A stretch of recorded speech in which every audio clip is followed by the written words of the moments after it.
from Group 2, and today we are going to talk about ethical decision-making in business context. Nama saya Agat, and I'm here with Zumapel Afrizal, Zumapel Silvi. Enjoy!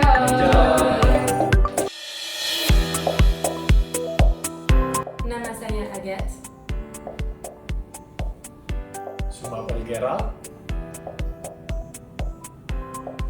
Zumapel Afrizal,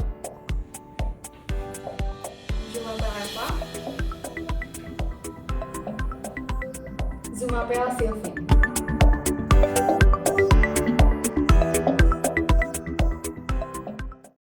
Welcome to the MBA-ITB Business Ethics class. Introducing me, the AI lecturer who will guide you as a moderator on this podcast. I hope you take part in this discussion with great enthusiasm and provide an extraordinary experience. I will start today's topic of discussion with a few questions related to reflection for ethics. Thank you. How do moral foundations and values, based on Schwartz, inform you about your own ethical decision-making, especially in the business context?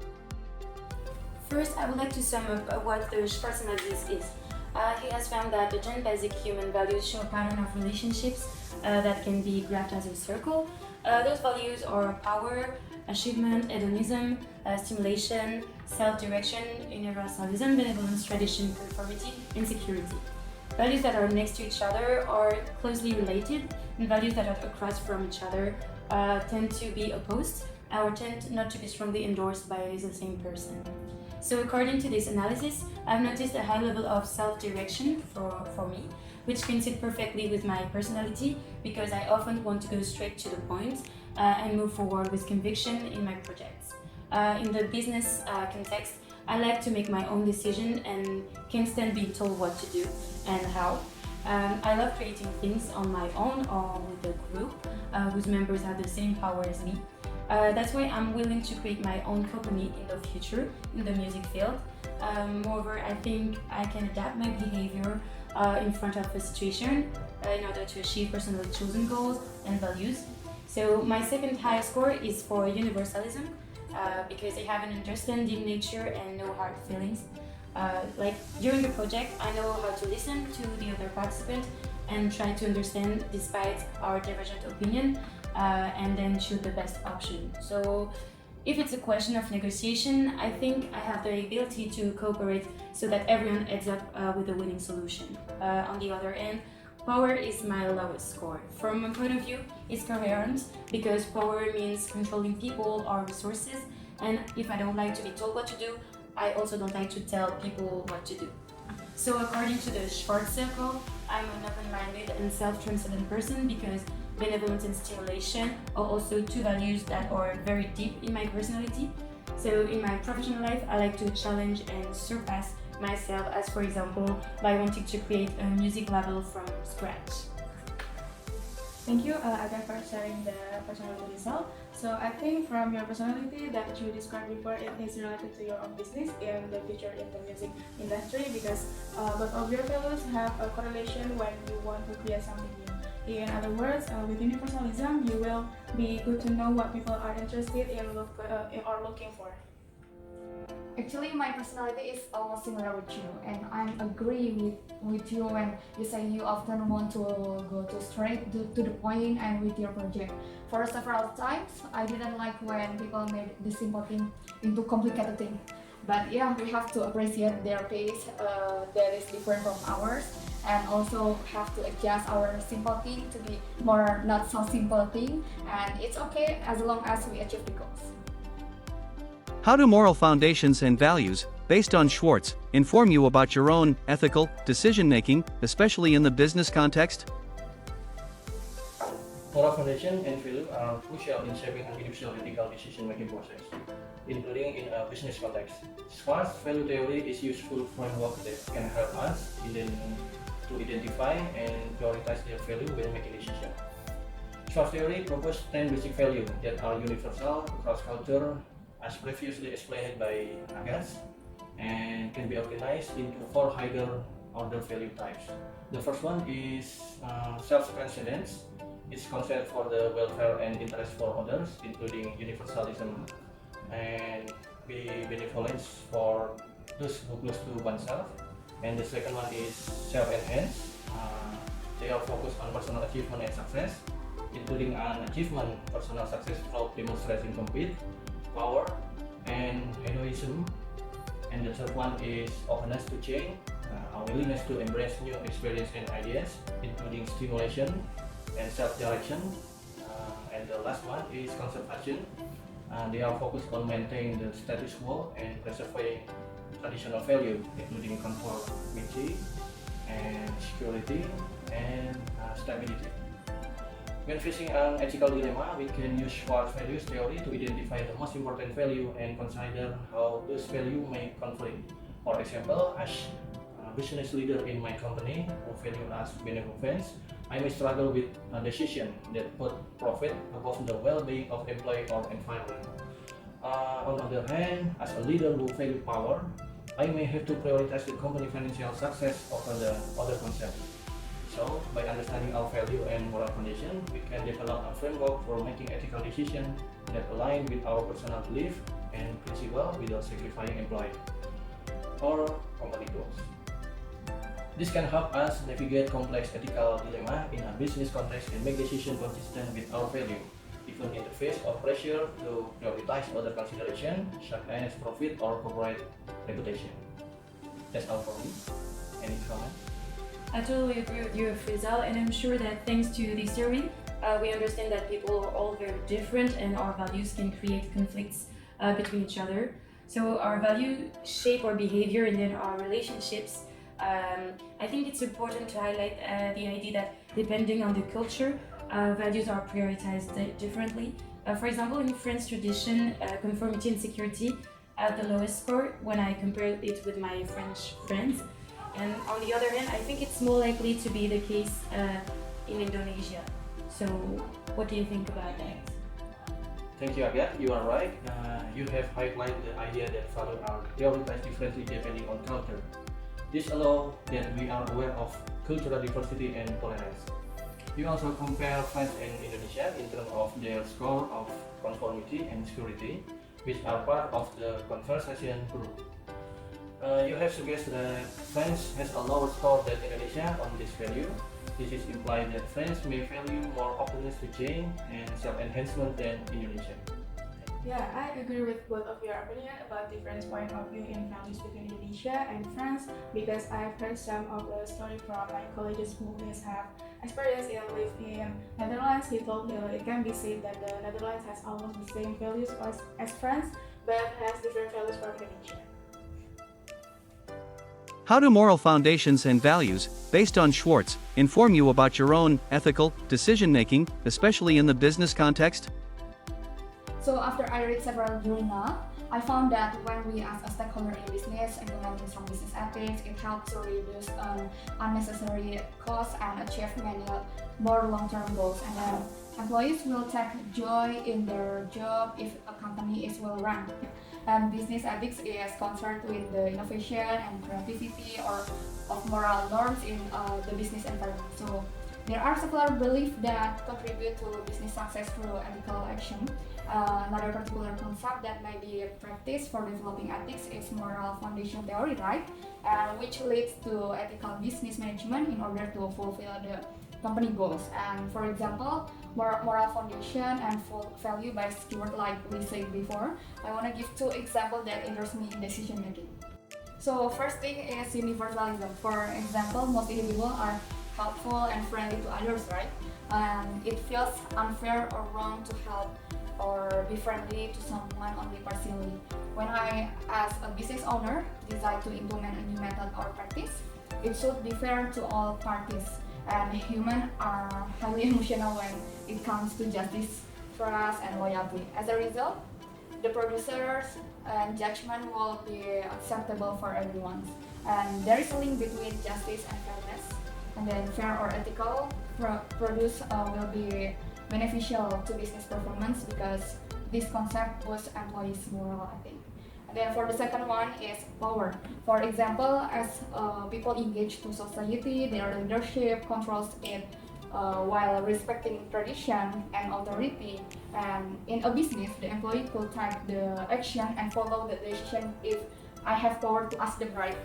And then I feel like when I run a business, I should expose our power to employee, but should align with the moral foundation. And then when organizational implements the moral foundation, it offers the framework for trust, collaboration, and dedication to action. As a result of improving an organizational ethical practice, business ethics assists in keeping of top employees, minimize the risk, and the employee of reputation and the alignment will be meet the goals. I just would like to ask about your result in personality test that we have already done in previously in class. And what do you think about your results?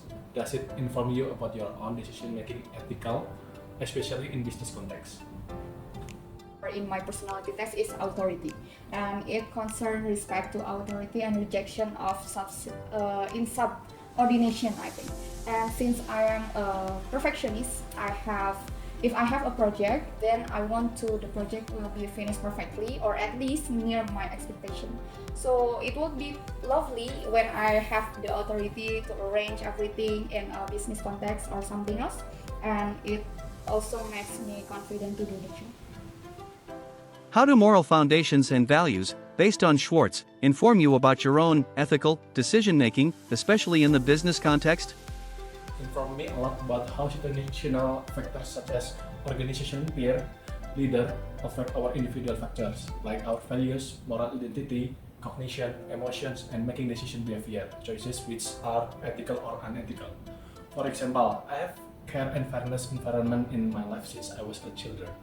From the personality test that I take, I got care and authority in the highest score, and it affected me a lot when I'm growing older, and it was proven.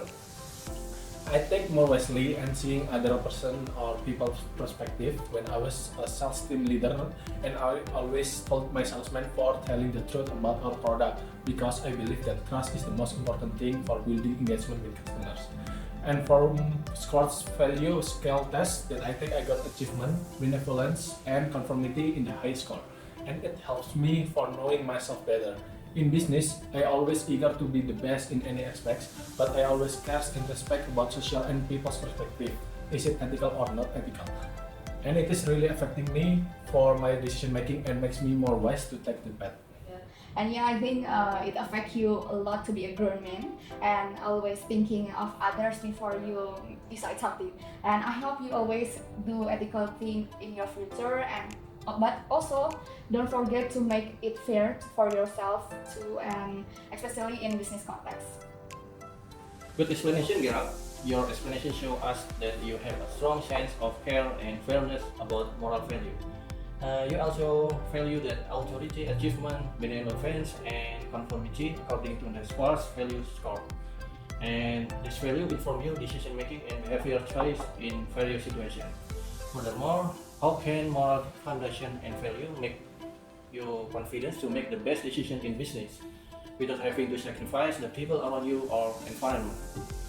So moral foundation and values can make me confident because it has built into myself values for listening to other people's perspective and appreciating every opinion with listening and not being closed-minded, so we are more belonging to the others and avoid unethical behavior in any situation. As a result, how do moral foundations and values, based on Schwartz, inform you about your own ethical decision-making, especially in the business context?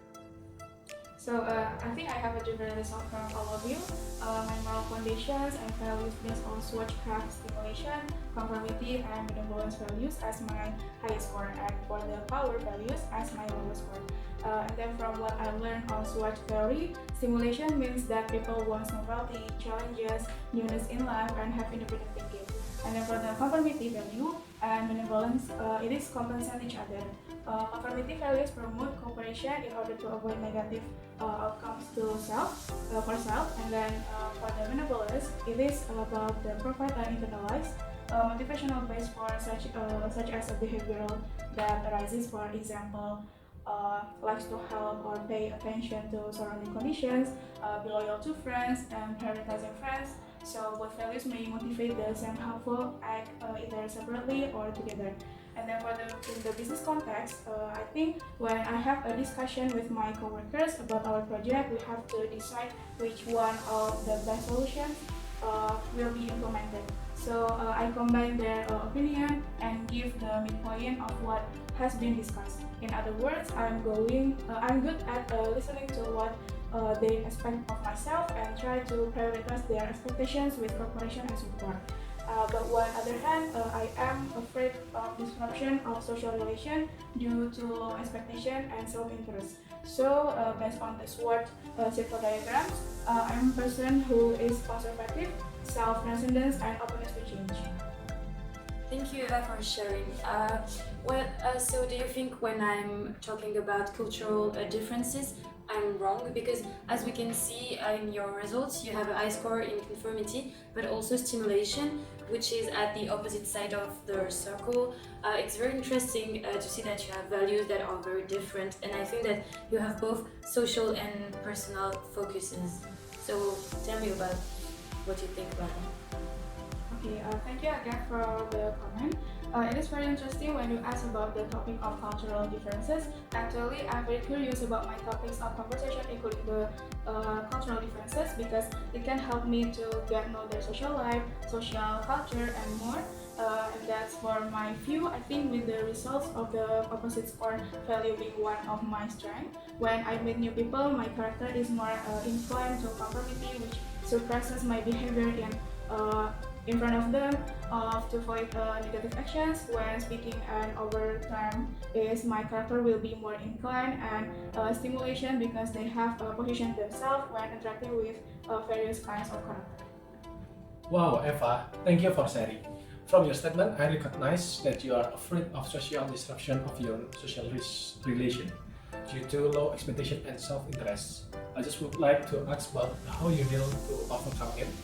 In other side, you are a good listener because it will affecting your decision making. I do more actions which pre-process situations that have occurred and then see which actions are wrong and right. But when faced with situations that are out of control, I choose to temporarily avoid these situations.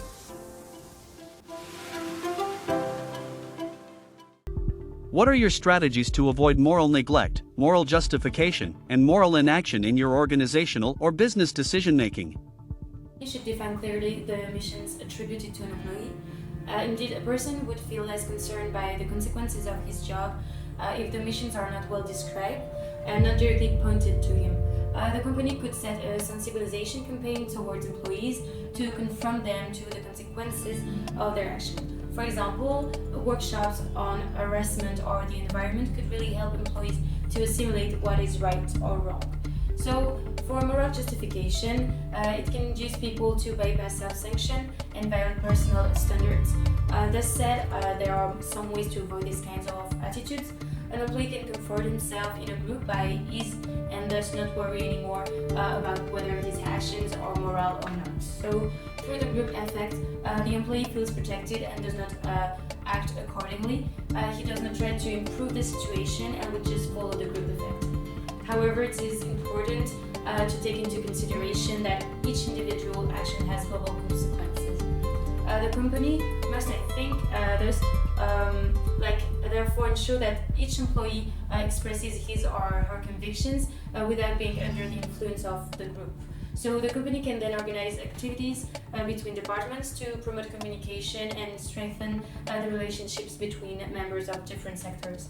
And then I think that when we talk about moral inaction, in order to make a company ethically successful, it has to set guidelines, promote values, and reinforce the enterprise culture.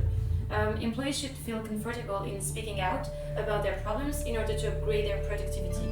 A company with good communication is the key to success from a point of view. Without communication, an employee would feel detached from the company and would not respond for his action and non-ethical consequences. If the firm reinforces its enterprise culture by creating a real community, the employee will feel more involved in the company's mission and values. If the company faces ethical issues, the employee will feel guilty too and will be more proactive to make things change. So, I surprisingly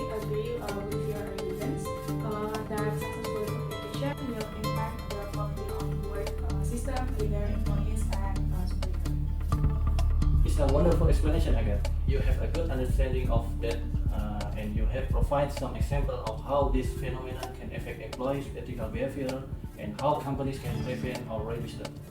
And I agree that company with good communication is the key of success because it can enhance the performance, satisfaction, and collaboration of employee and the leader.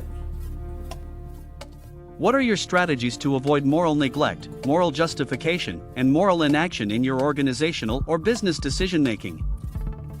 Based on my knowledge, moral neglect, moral justification, and moral inaction are some factors that can lead to unethical behavior in organization or business. An example is when leaders ignore or violate ethical rules or norms because they think they are above them. This can lead to corruption, fraud, or abuse of power.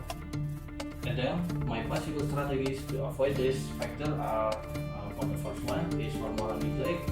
I will be aware of my own bias and motivation that may blind me to ethical issues. Seek feedback from others who have different perspective or value, and review for my decision for potential harm or injustice to others. For the second one is for the moral justification. I will avoid rationalizing my action by appealing to moral rules that may not apply or be unfair. Consider how my action affect the stakeholder and whether they align with our core values, and then seek objective evidence or data to support our decision. For the last is for moral inaction. I will overcome my fear, inertia, or indifference that might prevent me from taking action when I see something wrong. Develop a sense of responsibility and accountability for my action and their consequence. So, seek support from others who share our ethical standard. Maybe that's all for me. Nice, Mas Afrizal. I totally agree with you. But do you have something for the people that have ever faced in unethical situation, but now they are dealing with one of these moral neglect, moral justification, moral inaction? How can they avoid it? That's a good question, Gira. Unethical situation can be challenging and stressful to deal with. There are some tips for people that have not ever faced unethical situation. The first one is create and follow a code of conduct that outlines the expected behavior and value of organization. The second one is lead by example and model ethical behavior for others to emulate. The third one is reinforce the consequence for unethical behavior and reward for ethical behavior. And the fourth one is show appreciation and respect for employees who work hard and are loyal to our organization. And the last one is create checks and balance sheet to ensure the accountability and transparency in our decision-making process. Their tips can help you prevent unethical situation from occurring or escalating. However, if you encounter one, you should also assess the situation carefully and gather relevant facts and evidence. And you can identify your option and evaluate for their potential outcome or impacts. And you can choose the option that align with your moral principle and value. And last, you can communicate your decision clearly and respectfully to others who involved. I hope this helps you to deal with unethical situation more effectively. Actually, I definitely agree with you, Mas Afrizal. If I don't have a position that has power to create regulation and culture in this organization, and I think I would be like to add in another perspective as a business owner. So I think to prevent moral neglect, moral justification, and moral inaction, I can have the same strategies.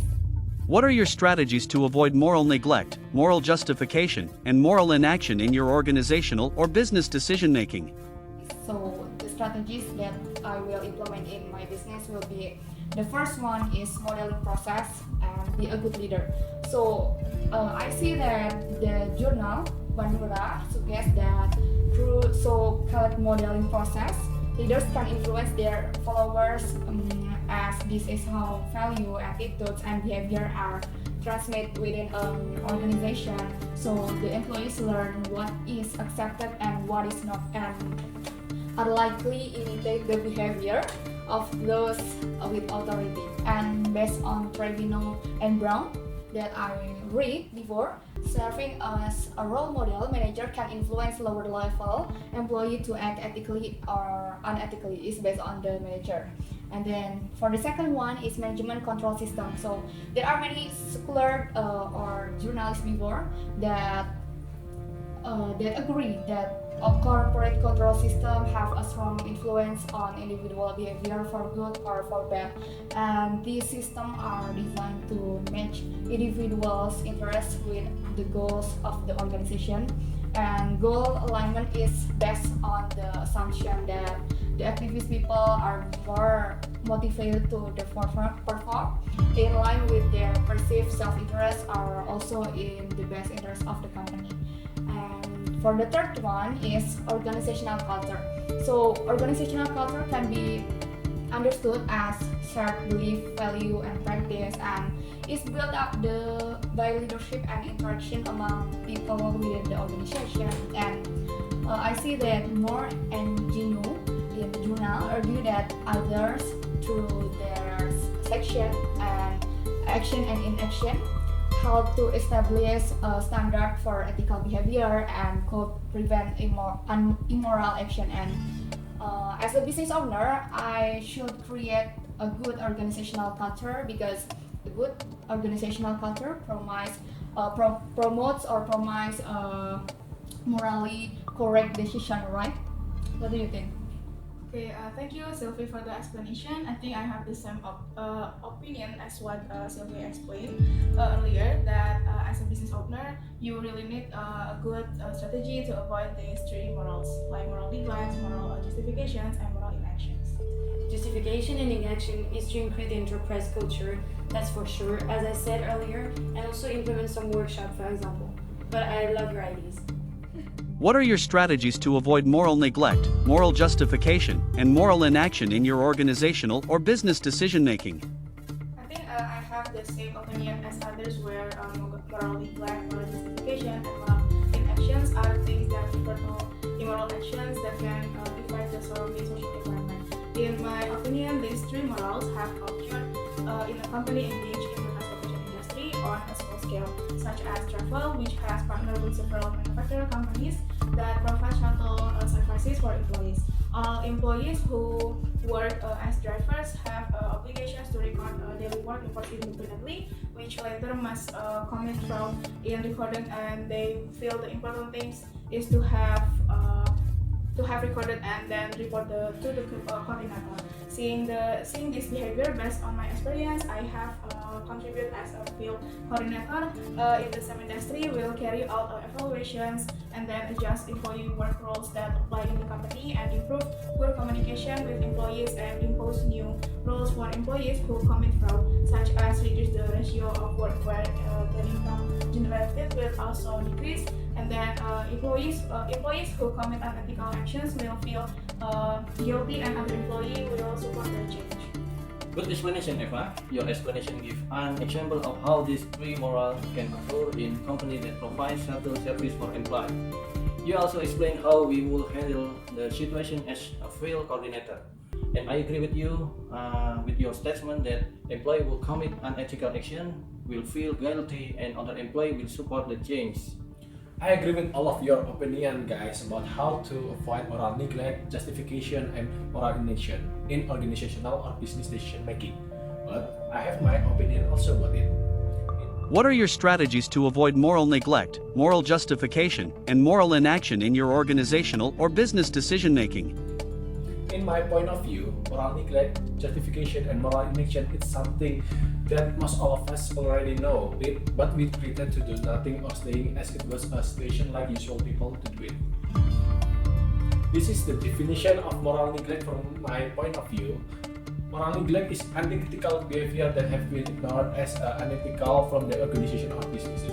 But this neglect cannot be allowed to continue, because it will be the organizational aggravators for organizational socialization roles and goals, and it will make moral fading in psychological consequences. My strategies for avoid moral neglect is be brave for telling the ethical behavior and not hiding on moral justification, so we will not be conditioned of moral inaction of doing nothing on unethical behavior in our business or organizational. I have experiences to avoid this moral neglect, justification, and moral inaction. When I was in bachelor degree, my friends want to take advantage for selling organizational t-shirts. They want to take profit 5,000 rupiah each t-shirts. It is something common, but it is unethical behavior, and this goes on for quite a while. So it becomes moral neglect, and then it will become justification if there is no one give him advice, and somebody will emulate the same thing, and it will become a moral inaction if there is no one can stop this unethical behavior. But to avoid this unethical behavior becoming moral inaction, I make myself brave for telling one of my friends and give him advice that what he is doing is wrong, and I will report this unethical behavior if he doesn't stop what he is doing. So the key for avoiding moral neglect, justification, and moral inaction is to be brave to oppose unethical behavior. It is from my humble opinion. Yeah, well, it's true that you have to be brave to tell the truth, but I think that's not the only way to avoid moral neglect, justification, and inaction. Indeed, what I said earlier is that it depends on each situation, and sometimes it doesn't require courage, but the company has to create a safe environment where people can speak out loud without being scared. Yes, I agree with your point, but sometimes we need to be brave for saying something wrong so as not it repeatedly. I think I agree with both of you guys. Maybe for Gerald points, it would be nice if everyone in the company, or we usually say stakeholder, to be brave for telling the unethical behavior to avoid immoral action. I hope so though. And I agree with Agat, it would be nicer if we have some place to tell all their worries about unethical action, so the company knows and has ways to prevent the unethical behavior, I think. In what way do or should theories of ethics, deontological ethics, consequentialism, virtue ethics, stakeholder theory, inform you about solving ethical issues or dilemmas in your business decision making? Relate your answer whenever possible to legal aspects of business such as contract and sustainability related aspects.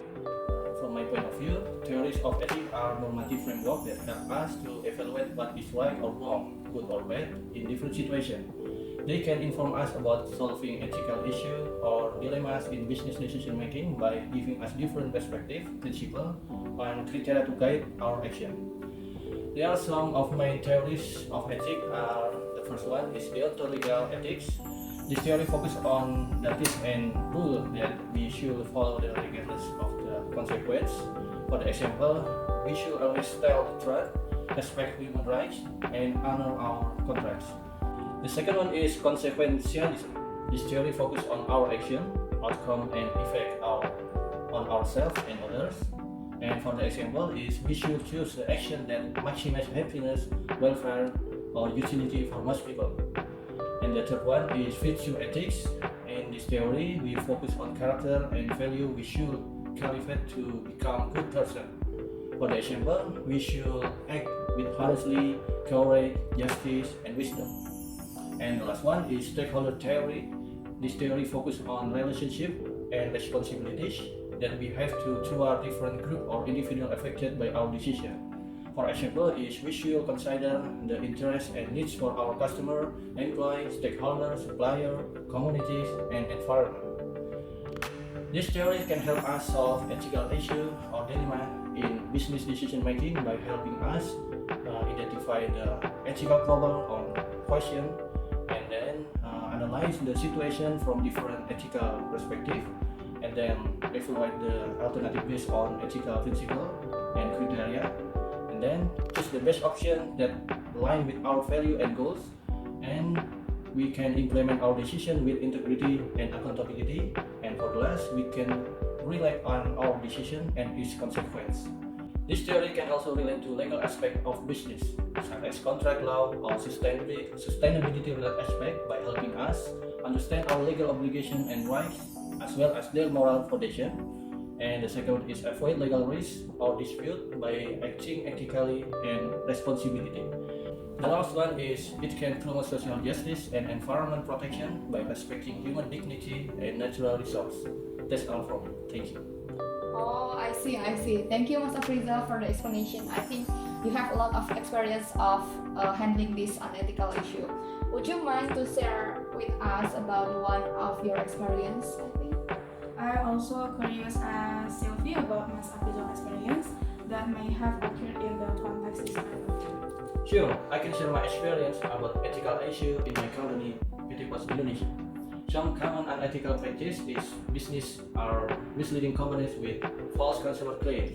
contractors that are bending terms in user agreement, and competitors that are creating unfair competition, such as manipulating market price, and contractors that are bribing to get a favorable deal, and a leader who exploiting employee skill.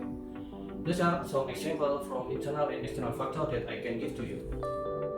In what way do or should theories of ethics, deontological ethics, consequentialism, virtue ethics, stakeholder theory, inform you about solving ethical issues or dilemmas in your business decision making? Relate your answer whenever possible to legal aspects of business such as contract and sustainability related aspects. I totally agree with what has been said by my friend here. I think that it's really linked to cultural differences also. Indeed, in France, I think we are less attached to tradition and then maybe to religious beliefs. Thus, deontological ethics can have less effect on us than the other theories. So, deontological ethics is an ethical theory that asserts that each moral act must be judged according to its conformity or non-conformity to certain duties. The values of the company have to be related to the actual environmental issues, for example. If so, the firm will put in place some actions that are ethical. For consequentialism, we have to consider the consequences of our actions. If we look at the environment, for example, we try to think about global warming when we sort our waste or when we use our car, for example. It should be the same mechanism for a company. It has to conduct moral actions.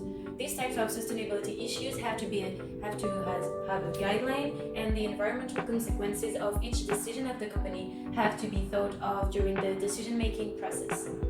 For virtue ethics, we acquire virtue through practice. For me, it focuses on the development of virtuous character. Therefore, virtue ethic is important to establish a behavior that can be conducted for sustainable development. The prime motto of virtue ethics is to discover the protective and potential character of human beings, which can be more effective for sustainable development. So now for the stakeholder theory, I think that the company has to create value for each stakeholder in order to be efficient. Like, if people feel good, they will be more involved in the company's issue, and then every stakeholder will agree to solve ethical issues. They can create contracts in order to assure them that their stakeholders will be more ethical. The government could be involved in this kind of fair contracts with respect to the law and the people. No personal advantages in case of unethical practices with supplier, for example. And a company which wants to be green, more sustainable, has to choose green suppliers and have employees with green values. For example, H&M is advertising ethical products that respect people and the environment, but they are working with suppliers that are not respecting labor rules and are using overconsumption of raw materials. Nowadays, there are a lot of new laws in order to protect the environment and the employees, I think. So that's a great job. I totally agree with you, Agas. You have given a clear and concise summary of its ethical theory and how they relate to sustainability issue. You have defined deontological ethics as well as you explained, and you explained stakeholder theory as well too. And from nowadays, there are a lot of new laws in order to protect the environment and the employees, so that companies cannot arbitrate violating business ethics, and especially this affecting sustainability and customer protection. Yeah, nice, Agat. I clearly understand what your explanation and very comprehensive and detailed and also easy to understand. And I think it is a good idea that you are mentioning H&M. In what way do or should theories of ethics, deontological ethics, consequentialism, virtue ethics, stakeholder theory, inform you about solving ethical issues or dilemmas in your business decision making? Relate your answer whenever possible to legal aspects of business such as contract and sustainability related aspects. So I want to elaborate my perspective as a business owners. So the theories of ethics will be deontological ethics. So in the business context, this theory assumes that every business person is obligated to carry out his business activities in accordance to social norms and applicable laws. And for example, in every step of decision making, as a business owner should think does the decision violate the laws or norms or not. And then for the second one is consequentialism. So I agree with Agat that we should evaluate the implication of our acts if it makes meeting. Does it make others feel good or not, and does it make a good impact on the environment or not? And for example, my protection solves the cloth waste to the craftsman, so that waste can be turned into the other things and not waste. So it helps to reduce waste in our world and can be formed as a sustainability, I think. And then for the third one is virtue ethics. As mentioned by Mas Afrizal, this theory focuses on character and values we should cultivate to become good person. So based on my perspective as a business owner, I should create company value that represent what I want the company to be. But I have to think the value must be aligned with the virtue ethic. For example, I want honesty and accuracy to be the main fundamentals in my company and attach it in their contract. So therefore, it can state as a legal force, I think. And then for the next one is stakeholder theory. So to be efficient, the organization must provide value for its stakeholder. For example, I should consider the needs of the employee and then do they need a new machine to sell the clothes, or maybe do they need the other facilities to make the production more efficient, I think. Maybe any comment for you guys? Wow, great Sylvie, thank you for your perspective. Now, the more I know. Thank you, Sylvie, for your explanation. I think it is really quite enough about what's your opinion in this context, and I guess it will be useful for your own business. In what way do or should theories of ethics, deontological ethics, consequentialism, virtue ethics, stakeholder theory, inform you about solving ethical issues or dilemmas in your business decision making? Relate your answer whenever possible to legal aspects of business such as contract and sustainability related aspects. Okay, so I think for the word that I know, the deontological ethics, as described in the employment contract, will be regarded as a benchmark of what is right or wrong in the business context. If they do what is followed in the employment contract, then they will be considered right. Vice versa, this is one of the actions. This is one of the applications of the deontological theory, which is based on the rightness or wrongness of the actions themselves inherent in the actions themselves. And then for the consequentialism, a company must be considered when designing an employee contract. If the contract goes well, it will create something profitable, as well as the rule that must be obeyed. Each person's actions in the company will surely cause something that can be profitable or harmful. And then for the virtue ethics, in business context, this moral will be reflected as company value. A company must have rules in running the business, something like to behave to our CEO, managers, employee, or any stakeholder as well. I think it's related to my CEO that she always applied the rules of several religions, including applying it into the company's culture, and appreciated the difference like timing for playing in the first 30 minutes and the food that we will serve in the cafeteria office. And then for the last is about the stakeholder theory. I think a company must be able to cooperate with each other so that every goal of the company can be achieved, especially for the CEO of the company, which must have a good relation with its stakeholder. It related to stakeholder theory, which based on consideration of stakeholder in making decision, could be identify and research a problem in their company, could be as instrument to achieve company's goals like selling target, the amount of profit, etc. Could be having intrinsic value or when making decision in every situation. Yeah, I think that's all my opinion. Well, I have nothing to add, I think, because everyone really well described those theories. I just want to add that these theories lead us to consider our actions by thinking more about the consequences that it will create, both environmentally and socially, for example. In what way do or should theories of ethics, deontological ethics, consequentialism, virtue ethics, stakeholder theory, inform you about solving ethical issues or dilemmas in your business decision making? Relate your answer whenever possible to legal aspects of business such as contract and sustainability related aspects. I totally agree with all of your opinion, guys, about the theories of ethics that inform us about solving ethical issues in business decision making, and I will share from my perspective too. In my perspective, deontological ethics is an ethical theory that uses rules to distinguish right from wrong. Consequential ethics is an ethical theory that judges whether or not something is right when these consequences are. For example, when I was in oil and gas industry, there are a lot of exploration that harming the environment, but companies should make a cautious strategy for environmental issues. That's why There is a contract based on Undang-Undang Nomor 22 Tahun 2001 has made it obligatory for the company to guarantee efforts to manage the environment through the prevention and control of pollution as well as recovery of environmental damage, including post-mining operation obligations. These efforts need to be done to maintain sustainability of the social and environment.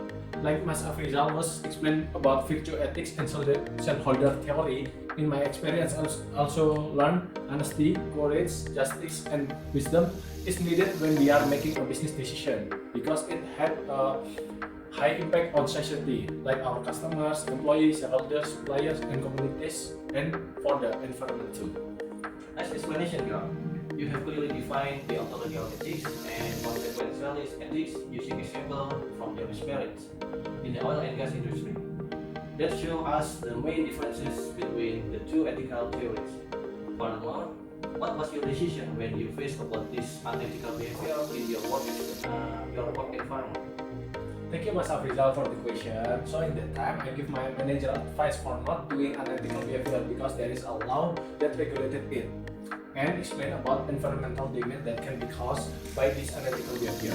As that I have explained before that environmental and society is always interconnected. I think you explained it right though. And the examples you use are very clear in my mind, but you're very brave to say to him when weren't you afraid that your boss has a bad reaction after saying that to him and that it would create a weird situation at work? Okay, thank you, Anna, for the question. But in that time, I think I don't get any weird situation at my work, and then my boss can accept my advice because there is a law that regulated the environment damage about because of the exploration. That's why we will think twice to do it further. Thank you.